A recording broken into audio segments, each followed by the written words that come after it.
Branca. Bola Branca. Bola Branca. Tertúlia Bola Branca.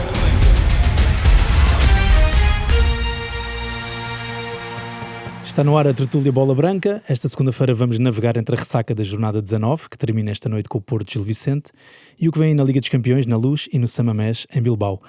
Se os bicampeões sofreram para passarem a Aroca, com Luís Soares a repetir a heroicidade tardia do jogo contra o PSG, o Benfica viveu uma noite especial em dia de aniversário de Eusébio da Silva Ferreira.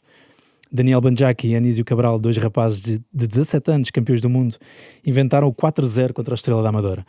Para jogarmos em todas as frentes, temos aqui no estúdio o comentador Bola Branca Francisco Guimarães e Pedro Barata, jornalista do Expresso. Bem-vindos, meus senhores.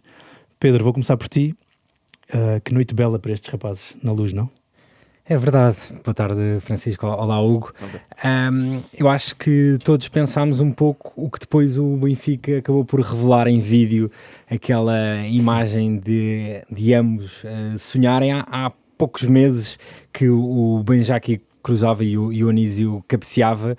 Neste Benfica que vive esta época tão complicada, com maus resultados, que vinha de um sábado, vamos dizer, atribulado com aquilo que aconteceu às portas do Seixal, a ver aquele momento para acabar uma tarde cheia de simbolismo, como disseste. Seria o 84º aniversário de Eusébio, também se cumpriram 22 anos da morte de Fer.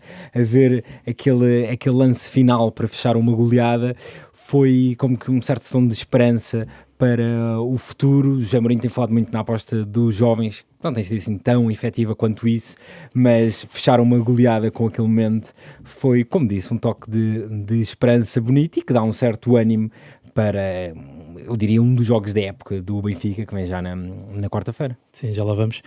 Francisco, Mourinho parece-me indecifrável nesta fase da carreira. Diria que não sabemos bem para onde vai. Agora meteu miúdos, chegou Rafa, Sidney correspondeu, confirmando a lei do ex. Sheldrup ganhou vida, Sudakov foi para 10, não sabemos se agora ameaçado com a chegada de Rafa, já me dirão.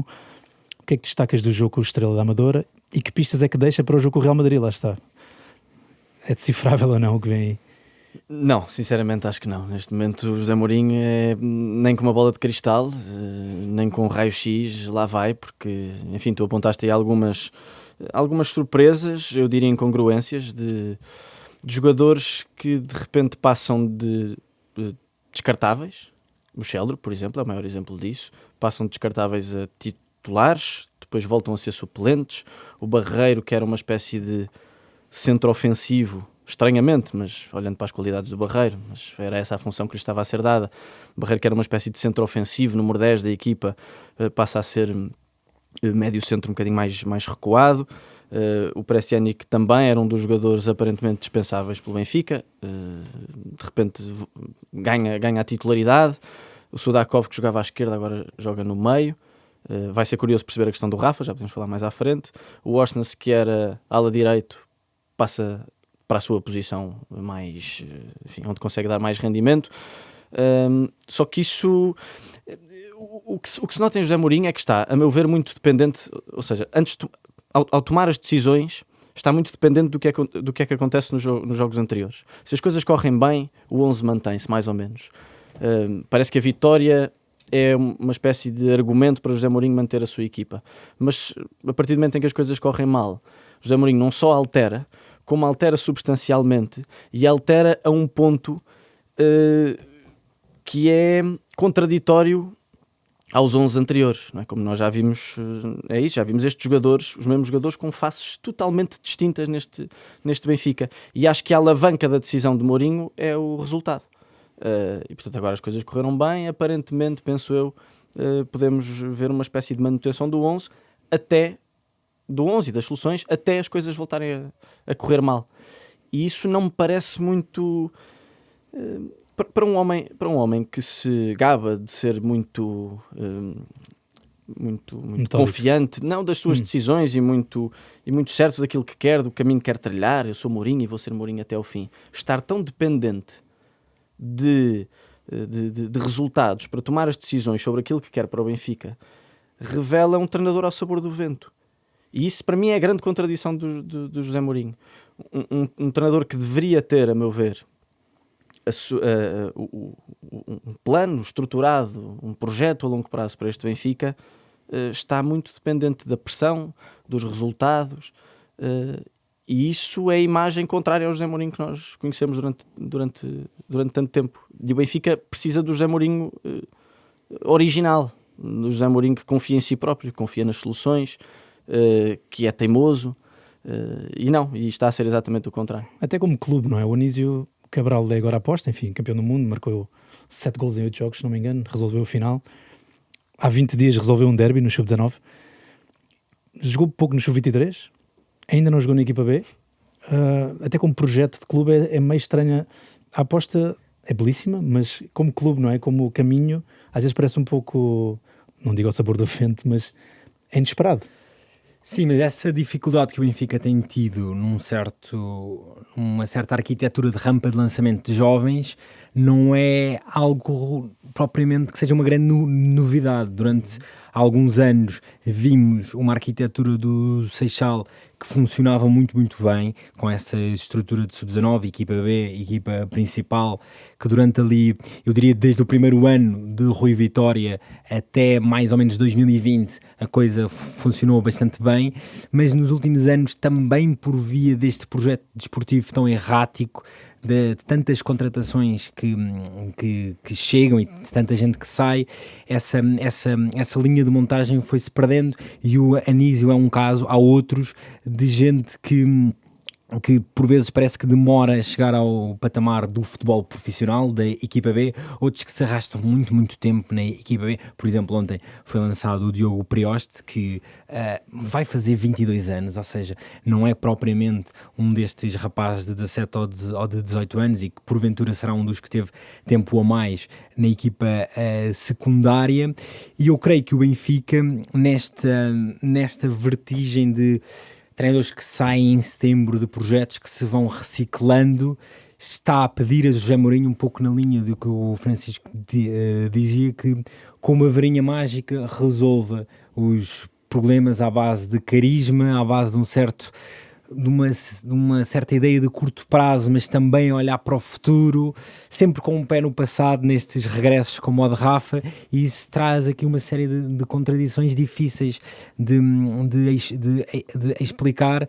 E ontem é lançado o Anísio um pouco do nada, marca, ainda bem para ele, mas não deixa de nos questionar também, por exemplo, Ivanovic há muito, muito pouco tempo, 20 milhões de euros, que futuro? E há muitos pontos de interrogação desse tipo nesta política desportiva recente, que já não é assim tão recente quanto isso do Benfica. A entrada do Anísio não só é um gancho de direita no Ivanovic, como é também um sinal ao projeto, não é? Eu penso que, não sei se o José Mourinho fez com essa intenção, mas a interpretação que nós podemos fazer da utilização do Anísio em vez do Ivanovic é José Mourinho a perguntar que rumo é que querem para o Benfica, não é? Se querem continuar a contratar avançados de 20 milhões que estão no banco, avançados e não só. O Enzo há pouco tempo também estava no banco, e estamos a falar de jogadores sempre entre os 15 e os 20 milhões, mais coisa, menos coisa. O Benfica de repente tem um banco de luxo no sentido financeiro, pode não ser no sentido desportivo, e isso é também uma revelação de que o mercado não foi bom, pelo menos não se adequa àquilo que o José Mourinho quer neste momento, e é um sinal para o Rui Costa pensar seriamente, até porque o José Mourinho, na conferência de imprensa do jogo com a Juventus, a seguir ao jogo com a Juventus, diz uma frase muito curiosa, porque a certa altura começa-se a falar da cultura do Benfica e etc. O José Mourinho diz: há uma coisa que estamos a definir enquanto clube. Ou seja, o José Mourinho a falar enquanto responsável do projeto, não é? Que é uma coisa que com Bruno Lage não acontecia. A Rui Costa dá jeito que seja Mourinho esse responsável, mas a resposta tem que surgir rapidamente, e portanto este zigue-zague, esta esquizofrenia de entra um jogador da formação, sai jogador da formação, barreira 10, barreira 8, Orsnes extremo, esta esquizofrenia constante não é a resposta clara que o Benfica precisa. E resta saber se é José Mourinho de facto aquela pessoa em quem Rui Costa confia para definir o projeto, como foi Ruben Amorim no Sporting. Acho que podemos usar esse exemplo. Mas José Mourinho afirma-se enquanto líder desse projeto. Há uma coisa que estamos a definir enquanto clube, não é? É um nós majestático, mas ele define-o claramente e quer ser ele o o homem do leme, citando Tim. Uma ótima citação. Pedro, nos parece falaste sobre o clube viciado em retornados. Isso pode-se dizer que é um sinónimo de um projeto falhado ou não? E podem vir a aportar mais coisas? O que é que tem dito a história também? Falaste em Guedes, Di Maria e Renato, certo? Os precedentes não são muito bons. Renato correu mal, Guedes não correu tão mal quanto Renato, mas correu mal. Di Maria teve números, teve momentos, mas lá está, era aquilo que o projeto precisava, sobretudo no segundo ano, condicionou muito Bruno Lage, do seu ponto de vista tático, do seu ponto de vista emocional. Recordam-se certamente que no primeiro jogo, no campeonato que Roger Schmidt utiliza no Bessa, ele é substituído e gera-se logo ali uma paranoia, justamente porque Di Maria não queria ser substituído. Eu acho que esta opção dos regressos, dos que se efetivaram e dos que se falaram, porque além desses foi sempre havendo conversas mais ou menos, com base mais ou menos factual, de João Félix, de Bernardo Silva, de Nelson Semedo. Claro que cada caso é um caso, mas esse olhar constantemente para o passado, que se vê também nos treinadores. Jus foi um regresso, Bruno Lage foi um regresso, José Mourinho é um regresso. Eu acho que é um sintoma de um clube que, sem saber muito bem para onde ir para a frente, olha para as referências que trouxe do passado. E com um homem que personifica isso, não é? Rui Costa é se calhar o regresso mais... É a nostalgia feita simbólico. Presidente, e esse é o grande ativo eleitoral dele. Ele ganhou eleições com 2/3 dos votos e ouvia-se os benfiquistas que nele votaram e diziam, bem, ele é o nosso menino, ele voltou a casa, nós conhecemos-lo, ele não é o desconhecido, e portanto é um clube... Chorou. E portanto é um clube que é como aquela pessoa que numa sexta-noite de frio prefere o conforto da manta e que não quer ir sair e explorar e aventurar-se em coisas novas, porque o quentinho do sofá é mais aconchegante. E o Benfica vicia-se nisso, e depois também se comete muito o erro de analisar as questões individualmente e não olhar para a floresta no seu conjunto. Ou seja, Rafa chega, quase certeza que vai marcar golos, vai ser um jogador importante, mas está a ocupar a vaga de alguém. Aquele dinheiro está a ser utilizado em Rafa e não canalizado para outras posições. Rafa vai fazer 33 anos. É isto que o projeto precisa, é isso que um Benfica olhar para o futuro quer. Acho que são questões que têm que ser feitas e o Benfica muitas vezes está a olhar para o passado, que é algo que, se virmos, os seus vizinhos não fazem, e talvez seja por alguma razão. É um Benfica à procura do seu próprio benfiquismo, não é? Foi uma coisa que o José Mourinho referiu várias vezes quando chegou ao Benfica, não é? Apelou muitas vezes esse sentimento, mas é uma realidade. O Benfica não encontra o benfiquismo, então está a ir buscar as raízes, como estavas a dizer. O passado são essas raízes para ver se consegue encontrar... se as consegue encontrar, só que de facto tem tido bastante dificuldade e nestas circunstâncias Rui Costa raramente aparece, não é? O que aconteceu esta semana dos adeptos a invadir o cerco, não é bem cerco, não é? Mas não é, o Seixal não é o Palácio de Cristal, mas é uma tentativa dos adeptos, estão os adeptos à procura de justificações e a quererem elevar a fasquia do Benfica e a perguntarem aos responsáveis o que é que se está a passar, que nós queremos outro tipo de exigência. Aí Rui Costa também não apareceu. E essa ausência constante... Mourinho. Justamente exatamente, apelando Mourinho, ao que tu falavas há pouco, que é de facto a nova figura central. Sim. Do na reunião, Benfica. Supostamente, esteve Mário Branco, Simão... Sim, o Mário Branco abre a porta e o Mourinho é a primeira figura que os adeptos encontram. Portanto, quem é neste também momento... a figura que ontem aparece a dizer que não se passou nada e tal. Portanto, de facto, é cara o centro e o corpo do projeto. Exatamente, só que lá está, não tem sido suficiente para encontrar a resposta, e o Benfica tem que perguntar-se claramente o que é que nós queremos, não é? O que é que nós queremos para o futuro, e tem sido difícil de encontrar a resposta. O Pedro falava no projeto e imagino que o Sudakov seja um dos jogadores mais especiais do projeto, ou que pelo menos possam valorizar até para vender, seja para o que for, seja rendimento, que é o que se espera dele, apesar de tudo o que lhe está a acontecer no país dele. A chegada de Rafa coloca em xeque Sudakov como número 10. O que é que esperas do encaixe? Uma das perguntas que eu tinha ontem é onde é que vai jogar o Rafa? E o Rafa ontem entrou para a posição onde está a jogar neste momento Sudakov, onde já jogou Barreiro, mas onde está neste momento Sudakov. O Rafa é um jogador, como referiu o Pedro e bem, com um impacto imediato, grande. Podemos ter muitas dúvidas sobre a sua contratação. Podemos ter muitas dúvidas sobre se a contratação dá força ao projeto do Benfica ou se é uma espécie de penso rápido. Eu acho que é mais um penso rápido do que outra coisa. Mas podemos fazer todas essas perguntas. Perguntas essas que os adeptos também têm. Mas o Rafa entrou para aquela posição, uma espécie, o Benfica transformou-se numa espécie de um 4-4-2, depois o Rafa recuou um bocadinho, passou a ser o jogador atrás do avançado, do Pavlidis e do Anísio. Resta saber se vai ser essa a opção mais constante de José Mourinho. Agora, neste momento, o jogador mais ameaçado diretamente com a entrada do Rafa é Sudakov. E também não deixa de ser curioso. Gostou-lhe tanto, Charlie? Gostou tanto. O Sudakov finalmente vai para a sua posição original. Raios, e agora aparece o Rafa. Mas pronto, vamos lá ver se essa opção mantém-se. O José Mourinho não tem sido muito consistente nas suas opções e, portanto, se calhar vamos ver o Rafa no corredor lateral. Não sabemos, até porque para este ano está longe de ter o seu lugar assegurado. O Sheldrup não consegue, vamos lá ver se não sai agora também em janeiro, mas o Sheldrup também não consegue. O Sidney não sei se vai ser um jogador regular ao ponto de ser titular indiscutível. Mesmo assim, acho que dos extremos talvez seja o que encaixa melhor no perfil que o José Mourinho quer. Mas não deixa de ser curiosa a reação dos adeptos ontem. Não sei se vocês estavam no estádio com a entrada do Rafa. Não foi de aplausos, também não foi não foi um coro de assobios total, mas foi 50-50, foi 50-50. E eu pergunto-me, o que é que há de massa cinzenta num adepto que pensa vamos criar um ambiente hostil para a nossa nova contratação? Mas os adeptos não estão satisfeitos, e não estão satisfeitos porque pensam exatamente que o Rafa é um penso rápido, um jogador que sai a custo zero e depois é contratado por uma quantia que já é significativa ao ponto de nos fazer perguntar um jogador que sai da maneira que saiu, para que é que o Benfica o contrata gastando dinheiro e gastando recursos que poderiam servir para outro tipo de opções mais consistentes do ponto de vista estrutural, porque eu acho que o Rafa pode resolver algumas coisas a curto prazo. Vamos lá ao Real Madrid então, Pedro.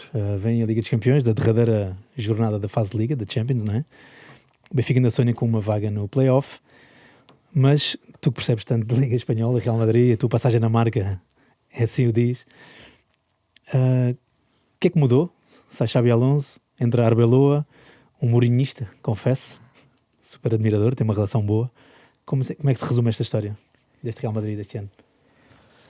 Bem, é uma história que nós já vamos conhecendo. Chega um treinador, vamos chamar-lhe mais idealista, resulta mal, tenta impor as suas condições e o Real Madrid volta a alguém mais, vamos chamar-lhe, não gosto da palavra pragmático, mas mais back to basics, não é? De vamos dar aqui algum poder aos jogadores, não interferir muito, não tentar aqui gerar muita complexidade tática e manter um certo status quo também do agrado do presidente. Xabi Alonso parecia de facto o grande príncipe prometido do madridismo, porque juntava alguma complexidade tática a ter sido jogador, parecia que isso o reforçava e não torná-lo-ia numa espécie de Rafa Benítez com um passado mais glorioso enquanto jogador, mas correu muito, muito mal, apesar dos resultados inicialmente terem sido bons, mas rapidamente houve muitas fricções com os jogadores e no Real Madrid entrar em fricções com os jogadores, entrar em fricções com o poder, e isso resulta sempre mal. Veio o Arbeloa, o início foi estrondosamente mau, com a eliminação na taça, mas os últimos resultados foram relativamente bons. Chega à Luz ainda podendo... em posição de top 8, portanto, à procura de um resultado. E essencialmente o que mudou é um regresso um pouco ao Real Madrid que nos habituámos, em que os jogadores têm mais poder, em que se tenta manter aquele ecossistema de egos o mais feliz possível, e parece... Há menos regras no jogo, não é? Exato, para essa espécie de... Parece um pouco Amorim no United, mas num balneário um bocado mais difícil. Para a religião que se criou em Madrid, que é o mourinhismo, é uma espécie de jogo quase sonhado, porque é um Mourinho verdadeiro com a Arbeloa, que isto pode ser estranho de perceber para quem esteja de fora, mas que simbolizou muito o mourinhismo a nível dos jogadores, porque foi sempre leal ao treinador português, porque ao contrário de outras figuras daquele balneário, não entrou naquela espécie de guerra civil contra o Setubalense. E Mourinho escreveu-lhe uma crónica quando o Arbeloa pendurou as botas. Exato, tem uma extraordinária relação, e portanto é mourinhismo contra mourinhismo. E pronto, mas acho que essencialmente é mais uma solução de curto prazo para o Real Madrid, à espera de alguma coisa que vier, que não se sabe muito bem o quê. Sim, ainda agora a Arbeloa disse que não pode encontrar a natureza dos jogadores, parecem ter recados para o passado recente, não é? Tudo ao contrário, tem que aproveitar, temos jogadores dominantes no espaço e rápidos. Sim. E ainda por cima decidem bem. Isso faz lembrar um bocadinho aquele Real Madrid de Mourinho, não é? Com Sim, o Ozil, e Cristiano, Di Maria a dispararem na frente, Benzema. tem tido algumas declarações a roçar o bizarro, um elogio constante ao presidente, uma espécie de afagar permanentemente do ego do poder, que também mostra um pouco porque a Arbeloa está onde está, porque sempre foi alguém muito, muito próximo de Florentino Pérez, e isso também é uma maneira de ascender no Bernabéu. Francisco, Real Madrid é este? Sim, brevemente para fecharmos este Benfica. O que Arbeloa disse e defende, aparentemente, é o que vês agora, é o que vemos, é o que esperamos na Luz? Penso que sim. Nós, o Xabi Alonso era um treinador, a meu ver, com demasiadas ideias, com demasiada filosofia para o Real Madrid. Nós, se compararmos o Real Madrid com o Barcelona, são dois projetos totalmente distintos, não é? Um que depende da filosofia e um que depende do talento individual. E um que faz a vontade aos jogadores e outro nos quais os jogadores se formam e vivem naquele ecossistema para interpretar uma filosofia. E o Xabi Alonso, apesar do seu passado no Real Madrid, tinha um ADN muito próprio enquanto treinador, e isso claramente que não resultou. E portanto, como disse o Pedro, e bem, é o Real Madrid a tentar voltar às suas origens de aproveitamento individual dos seus jogadores, e a partir daí conquistar vitórias e voltar. Enfim, a Liga Espanhola não tem corrido propriamente mal para o Real Madrid, não é? Mas na Liga dos Campeões a coisa não está totalmente garantida, olhando para a exigência que o Real Madrid normalmente tem neste tipo de contextos. Ainda para mais, o Real Madrid até é conhecido às vezes por ter mais sucesso nas competições europeias do que nas competições internas. E há muito talento para aproveitar. Até um dos problemas que o Xabi Alonso teve naquela um jogo, já não lembro que jogo é que foi, mas Barcelona. Foi com o Barcelona, exatamente, em que o Vini é substituído e reage. Ele acaba aí. Eu acho Xabi que Alonso começa aí o declínio, e o Real Madrid precisa de senadores, não é? De senadores que consigam... Que pairem e Sim. que não atuem. É exatamente isso. Só 20 segundos. Arbeloa, o Real Madrid, para nós percebermos a dificuldade que está naquele balneário, uma das queixas que os jogadores fizeram passar cá para fora durante o tempo de Xabi Alonso era que havia demasiados vídeos, e os vídeos tinham... E ele reduziu o tempo 2 minutos, 3 minutos. E reduziu. E depois disso reduziu. Eles não têm, não estão suscetíveis a ver vídeos de 2 minutos, 3 minutos, portanto é um balneário com regras muito próprias. Certo, só para nota de rodapé, parece quase mentira que Benfica e Real Madrid só se tenham encontrado 3 vezes na história, foi nos anos 60, uma delas na final da Taça dos Campeões, em 62, ficou 5-3 para os lisboetas, Puskás fez um hat-trick para os derrotados. Bom, vamos lá saltar então para o País Basco. O Sporting vem de uma vitória europeia histórica contra o campeão europeu, não é? PSG. No sábado a equipa de Rui Borges foi a Arouca e teve problemas para sair de lá com os 3 pontos. Luís Soares bisou nesses 2 jogos, resolvendo já depois da hora. Enfim, depois de Ócaras, Sporting volta a acertar, não é, Pedro? Sim, e é de facto um grande carimbo de qualidade e de êxito da direção desportiva de um clube quando se perde.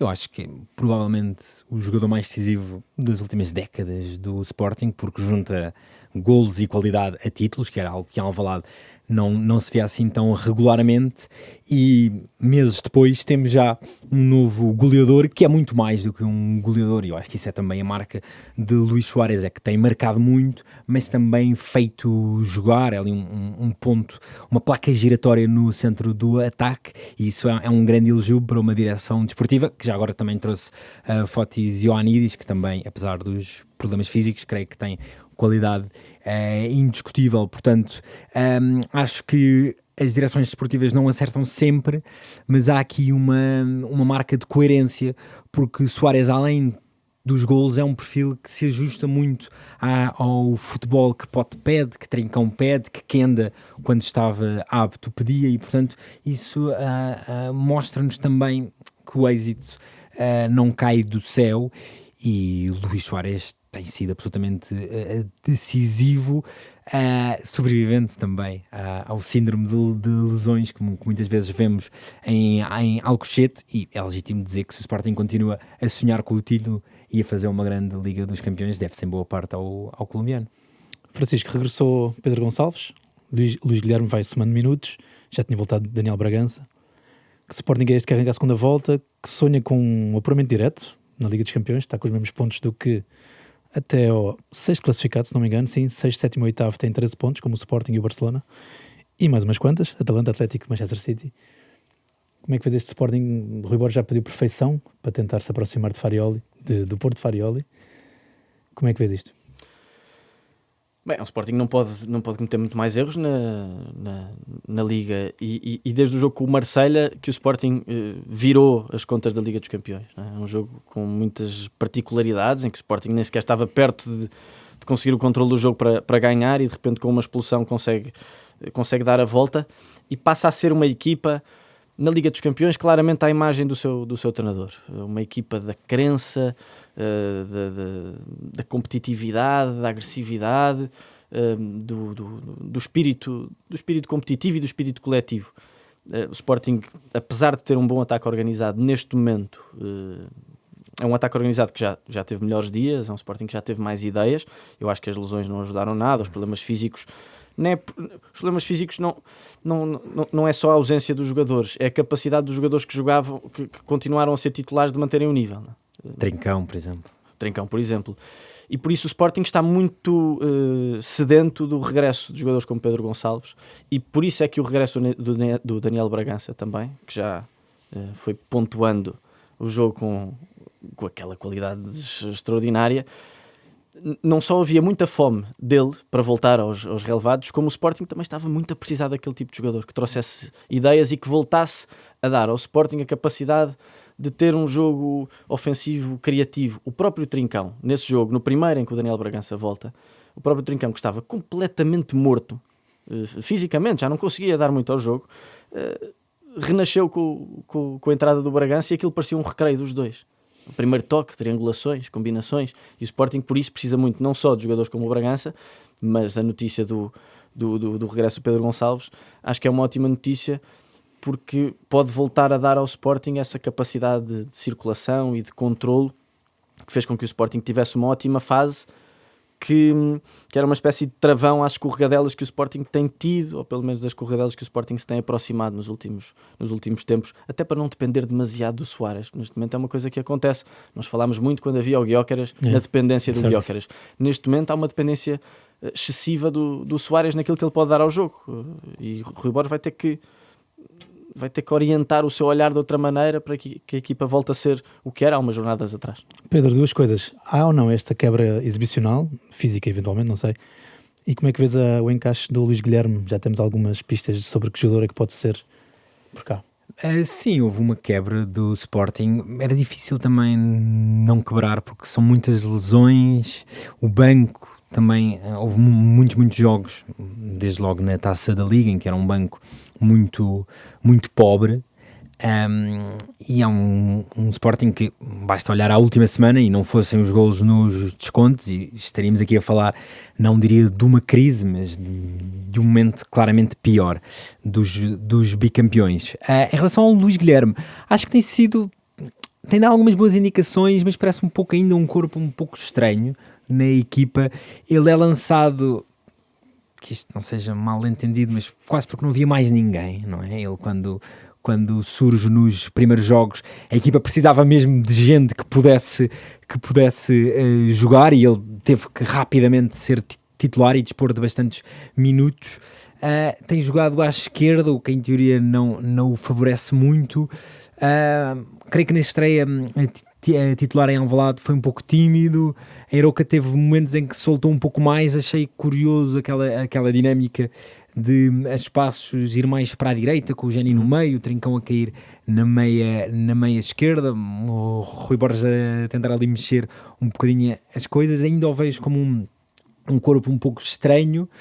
É um jogador que também vai para crescer e como uma aposta de futuro, mas se virmos em Arouca, o Sporting já consegue lançar de Bast, já tem Daniel Bragança, pode voltar, e a época passada, no pós-crise de lesões, Rui Borges conseguiu criar ali uma dinâmica que levou ao título e à dobradinha assente nos regressos que foram acontecendo, e agora a ideia será um pouco essa, de ter aqui quase uma segunda parte da época de rejuvenescimento com base em quem voltava, porque a equipa precisa dessa. Rui Borges fala muito de energia, e a equipa precisa de facto dessa energia, desse sangue novo, porque senão é estar permanentemente a espremer Trincão, Yulman, Maxi, e isso até sob o ponto de vista psicológico é altamente complexo. O Sporting... Há equipas que estão sempre a jogar sábado, quarta, e é preciso gente. Se o Sporting se mantiver à tona emocionalmente e a nível pontual, tem tudo para fazer uma fase final de temporada muitíssimo boa. Vamos lá ver se é suficiente para conseguir. E lá está, depende de resultados alheios, depende do Porto, se o Porto escorrega ou não. Mas eu acho que a grande mais-valia do Sporting neste momento é ter conseguido mais ou menos sobreviver. Se tivesse empatado com o Arouca, provavelmente isso não acontecia, mas sobreviver do ponto de vista emocional é uma altura complicada. Eu tenho alguma expectativa, entrando um bocadinho em Bilbao, se me permitires, em saber que tipo de gestão é que o Rui Borges vai fazer, porque se fizermos contas, há uma razoável, eu não diria enorme, mas uma razoável possibilidade do Sporting, vencendo, não alcançar o top 8. É algo que pode acontecer, até porque equipas que estão ali à volta, Barça, City, têm confrontos relativamente acessíveis, e portanto, se conseguirem vitórias gordas, podem ficar com uma diferença de golos maior que os Leões. E portanto, eu tenho muita curiosidade em saber se Rui Borges não vai ter aqui um olho de: bem, se eu for na máxima força e ganhar, que não é fácil, posso mesmo assim não ficar nos 8 primeiros. Portanto, pode haver uma certa tentação de gerir um pouco, pensando bem, se eu indo na máxima força e ganhando, posso não ficar nos 8 primeiros, se calhar posso guardar aqui algumas peças, até porque esta gestão não seria nova em contexto de Liga dos Campeões, porque este formato alargado, e visto que o Sporting não escorregou em casa, e Marselha, Bruges, Kairat Almaty ganhou ali algum conforto para os 24 primeiros, fez com que o Rui Borges muito cedo utilizasse a Champions para gerir um pouco. Juve, Nápoles, Bayern, vimos essa gestão. Portanto, eu tenho curiosidade em saber se Rui Borges vai olhar para Bilbao gerindo algumas peças, até pelos regressos que já teve, e obviamente não acelerando prazos, mas também é preciso dar algum ritmo competitivo. A gente, estamos, por exemplo, a lembrar de Bast, de Oman, de Pote, Bragança, e portanto tenho muita... Expressão que tu gostas muito, pragmatismo. Não gosto assim tanto. Aliás, até acho que é uma expressão infeliz, mas pronto, sei, estou a brincar. Às vezes o vocabulário não é assim tão rico. Pedro, mantém a bola nos pezinhos. Fala-nos só um pouco deste Atlético Bilbao. Enfim, historicamente é brutal, tem 8 campeonatos, tem 25 taças, mas culturalmente é uma coisa diferente, não é? Para quem não conhece bem este clube. Sim, enfim, acho que está longe de estar a fazer uma grande época, uma Liga Espanhola errática, uma Champions aceitável, mas não incrível.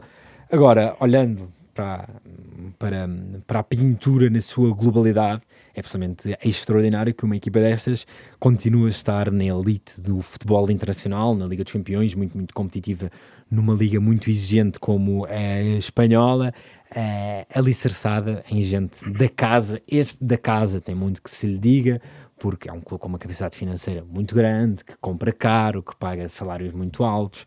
O Nico Williams mantém-se, não só porque há de facto esse apego à sua gente, mas também porque lhe pagam um salário que, por exemplo, em Portugal seria impensável. Portanto, não é só romantismo que se vive ali em Samamés, mas é de facto absolutamente extraordinário que uma equipa que só utiliza jogadores daquela zona e com ligações familiares ao País Basco consiga estar nesta Liga dos Campeões tão global e tão internacional. É uma espécie de exceção deste futebol que é de facto de assinalar, ainda que, como disse, não esteja a ter propriamente a melhor temporada, mas isso também é normal neste clube que tem estas limitações a ver essas flutuações de rendimento.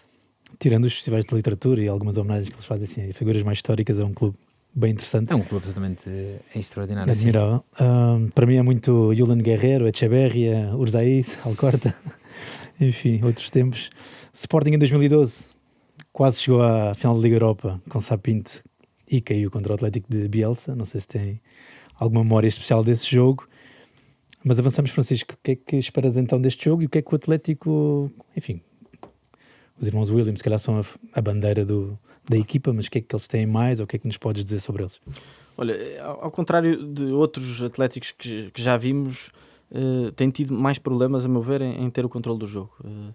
E isso, enfim, como disse o Pedro, há esta oscilação constante que já nos habituou esta equipa, só que já vimos Atléticos com mais capacidade de estar por cima do adversário, de conseguir pressionar, de reagir bem à perda de bola. Sim. E com isso manter o controle do jogo. E acho que o Sporting pode aproveitar isso, porque não só o Atlético precisa do resultado, o Sporting também precisa, mas há uma urgência, uma necessidade diferente. O Sporting pode jogar com isso e pode novamente encontrar o espaço que tanto quer contra um Atlético que provavelmente será ousado na sua abordagem, e o Sporting com isso pode aproveitar uma circulação, um espaço que neste momento não está a conseguir descobrir em muitos dos jogos, usar a velocidade que tem nas faixas, nos corredores.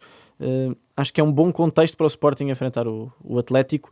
Não digo só por causa do Atlético estar numa fase complicada, é por causa da especificidade deste jogo que o Atlético tem neste momento, de não conseguir controlar muito, de ter que o abordar com alguma ousadia, e isso favorece, a meu ver, a equipa de Rui Borges, que neste contexto há uma espécie de face dupla, de outra face da moeda que o Sporting mostra, porque no campeonato é uma equipa que é forte em ataque organizado e gosta dos adversários, gosta quando os adversários recuam, e na Liga dos Campeões é exatamente o contrário. O Sporting gosta de jogar contra equipas, não digo super pressionantes, mas que deixem um bocadinho de espaço nas costas, que deixem espaço acima de tudo na zona do trincão, na zona atrás dos médios, e isso provavelmente pode acontecer com este Bilbao, que tem sido uma equipa desorganizada exatamente nessa matéria. E o Sporting pode ser fundamental para ajudar o Benfica, vencendo. Exatamente. É uma das equipas que está à frente das águias, portanto o Sporting pode aclarar um pouco o panorama, e já agora o inverso também, porque o Real Madrid, se cair na luz, também pode facilitar uma chegada do Sporting ao top 8, portanto. Não sei se eras tu que escrevias no Twitter, sim, a propósito da probabilidade, enfim, ínfima de encontrarmos um Sporting Benfica no play-off, que não é assim tão ínfima, porque não é de loucos. Faz lá a matemática. Basicamente é muito simples, creio que as pessoas lembrar-se-ão do ano passado, mas o 9º e o 10º calham com o 24º e o 23º, e por aí fora aquilo vai em parelhas, e o Sporting, se não cair nos 8 primeiros, é normal que fique na parte superior dos 24, e o Benfica, se cair dentro dos 24 primeiros, ficará na parte inferior, e não há quaisquer restrições de país, portanto poderíamos ter um inédito derby europeu. O Atlético vem de 4 derrotas nos últimos 7 jogos, perderam agora com o Sevilha outra vez. Há alguma lenda à volta da Samamesa? Não? Que estádio é este que o Sporting vai visitar? É um estádio mítico, é novo, não é o velho Samamés, onde o Sporting jogou em 2012, numa das vezes em que a equipa de Alvalade esteve quase a chegar à final da Liga Europa. Eu recordo-me na segunda mão, antes do Atlético fazer o 3-1 ao remate do Insu ao poste, que teria sido o 2-2 e teria levado o Sporting para a final contra o Atlético de Madrid, na altura, quando o Falcão voava. É um estádio mesmo no centro da cidade, com muitos bares, muitos pinchos à volta, relativamente perto do Guggenheim, também, que é outro símbolo de Bilbao. São um pouco as duas infraestruturas mais conhecidas da cidade basca, e chama-se a Catedral por alguma razão. É de facto um palco imponente, mítico, e eu diria que se calhar é o estádio onde eu estive com mais impacto sonoro. É de facto, ouve-se rugir muito alto ali. Rugir foi propositado. Porque é um confronto entre leões, não é? Portanto, enfim. Certíssimo. Os bascos não faz nada por acaso este senhor. Nada, é impressionante. Não jogavam o torneio, os bascos não jogavam a Liga dos Campeões desde 2014 e 15. Na altura ficaram no grupo do Porto de Lopetegui. O Porto ganhou os 2 jogos ao Atlético de Valverde. Estava também o Shakhtar, ficou em segundo nesse grupo. Deixem-me só, para fecharmos, já estamos com 40 minutos, só voltar ao futebol nacional brevemente, já que arrancou a segunda volta. Surpreendeu-vos? Não sei, o Braga agora voltou a ganhar 3 jogos depois daquelas feridas terríveis que abriram. Surpreendeu-vos que Salvador aguentasse o treinador? Já sabemos que o contrato era longo, mas esperavam outro tipo de liderança por parte de um presidente que às vezes toma esse tipo de decisões assim mais bruscas. Vêem projeto e caminho para este Braga do Vicente? Francisco? O Hugo olhou para ti. Eu olho para os dois, tenho um olho em cada. Olhou para ti com um ar apaixonadíssimo, queria uma resposta tua. Mas posso dar? Não, mas eu também posso. Okay. Agora vou assumir. Eu acho que o Braga deu tão bons indicadores em alguns momentos que Salvador não encontrou argumentos para além dos resultados. Ou seja, por muito que os resultados justificassem no dicionário de António Salvador o despedimento, que é um dicionário muito específico e que depende de estados de alma e etc. Mas o Braga deu tão bons indicadores em alguns momentos, tanta qualidade e do Vincent a querer uma equipa com uma identidade muito própria. Até contra os grandes. Principalmente contra os grandes. Eu acho que esses foram os maiores sinais de um Braga que pode crescer. Até porque qual é a grande dificuldade do Braga nos últimos tempos? É o Braga não conseguir afirmar-se na luta pelo título e muitas das vezes não se conseguir afirmar contra as equipas grandes. É um Braga que se encolhe em alguns momentos e nas alturas cruciais do campeonato o Braga cai. E aqui tem havido uma inversão de um caminho. Eu acho que António Salvador pode olhar para o Vincent, ou olhou para o Vincent, como alguém que pode ajudar a construir uma identidade que ombreia com as equipas grandes. Porque o Braga neste momento tem capacidade na formação, tem uma capacidade financeira muito mais significativa do que há uns anos. Consegue manter alguns dos jogadores mais importantes da época para época. E tem finalmente, a meu ver, um treinador, pelo menos conseguiu ter esta temporada, ter argumentos contra as equipas grandes de forma consistente. Não é num jogo ou outro, é de forma consistente. E isso acho que ajudou a salvá-lo no cargo, mesmo que tenha escorregado depois noutro tipo de jogos e noutro tipo de contextos. Mas mesmo nas competições europeias as coisas estão a correr bem. E portanto acho que António Salvador, por mais que tivesse vontade e tivesse aquele ímpeto, não teve argumentos para despedir, e acho que ainda bem para o Braga. É porque decidiu bem, se calhar no início do ano. O Braga vem de uma vitória de 5-0 com o Alverca, apesar de tudo, desse trajeto que se calhar é identificável e que se calhar merece uma espera para ver o que é que vem. Já são 12 pontos para o terceiro classificado. Pedro, o que é que achas deste Braga então? Acompanhas a ideia do Francisco? Sim, acompanho. Acho que também beneficiou, ou o Vicente beneficiou do momento em que estávamos com muitos jogos, Liga Europa, e portanto despedir ali não teria sido fácil. Acho que a época passada, com aquela instabilidade toda, Daniel Sousa chega, vai-se embora, creio que ainda em agosto, regressa Carlos Carvalhal. Salvador provavelmente pensou que não queria esse entra e sai novamente esta temporada. Agora, partilhando do que o Francisco diz, de que é uma equipa em crescimento, em enorme valorização de jogadores, o que para o projeto é muito, muito importante. Se formos ver o valor do Zalazar, do Pau Victor, do Dorgeles, é de facto de gente que tem obtido uma valorização muito, muito importante.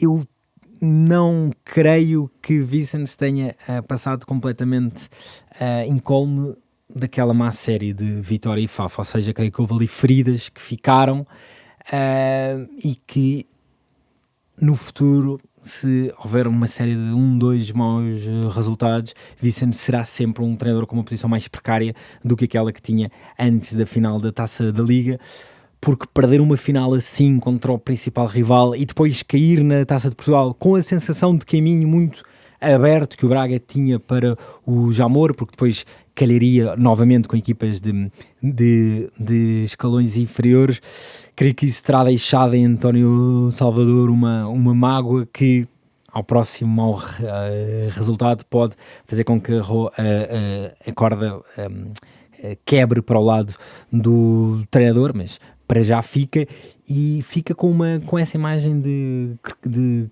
crescimento, e víamos ontem contra o Alverca, é de facto uma equipa que quando engata consegue ter um caudal ofensivo de equipa grande. Eu acho que isso era também o que António Salvador vinha pedindo aos seus treinadores. Uma coisa certa, ontem domingo o Braga B foi empatar ao campo do Faf aos 95, honrando assim as feridas abertas desta rapaziada. Última pergunta: quem é a equipa que nos dá mais gozo de ver jogar atualmente? Eu acho que... Em Portugal? O Estoril. Agora, neste momento, acho que sim. Acho que Ian Castro no início da época ganhou pouco para a qualidade de jogo e para a qualidade de jogadores, mas as últimas semanas têm sido absolutamente espetaculares. O Estoril, à altura em que gravamos, eu não quero errar, mas acho que tem o mesmo número de golos que o Porto, apesar de ter um encontro a mais, 37, certo? 37. Tem o mesmo número de golos que o Porto, traça ao menos... E que o Braga já agora. Exato, traça ao menos 4 do que o Benfica, com o mesmo número de jogos, e portanto é uma equipa, se tantas vezes criticamos quem é pouco amigo do espetáculo e quem valoriza pouco o jogo e o jogar e o futebol, temos que elogiar esta equipa que diverte, que valoriza e que é também já uma identidade de clube, que aguentou o treinador, eu ia chamar-lhe treinador escocês, mas ela já é meio português, em momentos maus, e que está a colher os frutos disso. Portanto, acho que sim. Olhando para o vernáculo é já muito tuga, não é? Sim, absolutamente. Sim, absolutamente. é preciso coragem para jogar no Estoril. Exatamente. O Estoril tem 31 golos feridos, enfim, é o nosso Cruyff do nosso futebol, Ian Castro quer, basta 5-4, está bom? É pá, coitadinho do Cruyff, também não digas essas coisas. Sim, é verdade. Não digas essas coisas, não sejas injusto, mas de facto eu estou de acordo, temos que prestar uma homenagem ao Estoril enquanto clube, pelo que está a fazer, e pela ousadia que tem no seu futebol. Eu acho que quando o Estoril engata é de facto das equipas mais interessantes do nosso campeonato. Também vi isso no Braga. Dragão foi admirável. No Dragão, acho que foi a melhor equipa a jogar contra o Porto esta temporada, para mim. Encostou o Porto às cordas mesmo. O Rafik no seu quintal. Sim, quando engatam individualmente esse tipo de jogadores, sim. O Rafik é muito oscila muito o rendimento, mas faz-nos lembrar aquela primeira temporada que ele teve no Estoril e depois que ele levou para o Braga, que é inacreditável, tem uma qualidade inacreditável. Portanto, sim, acho que estou de acordo contigo, Pedro. O Estoril, quando engata, é muito bom, e já vi o Braga também a jogar esse nível. O Sporting, quando tinha aquela fase de ataque organizado muito competente, também entusiasmava, mas vamos valorizar os pequenos dessa vez. Muito bem. O Tertúlia Bola Branca fica por aqui. Os cuidados técnicos foram do Ricardo Fortunato e da Beatriz Garcia. Obrigado ao Pedro Barata, obrigado ao Francisco Guimarães. Resta dizer que o Benfica, Real Madrid e o Atlético Sporting jogam na quarta-feira às 20 horas. Já o Porto e o Sporting Braga defrontam Rangers e Go Ahead Eagles também às 20, na quinta-feira. Para a semana a mais, um abraço. Bola Branca. Bola Branca. Bola Branca. Tertúlia Bola Branca.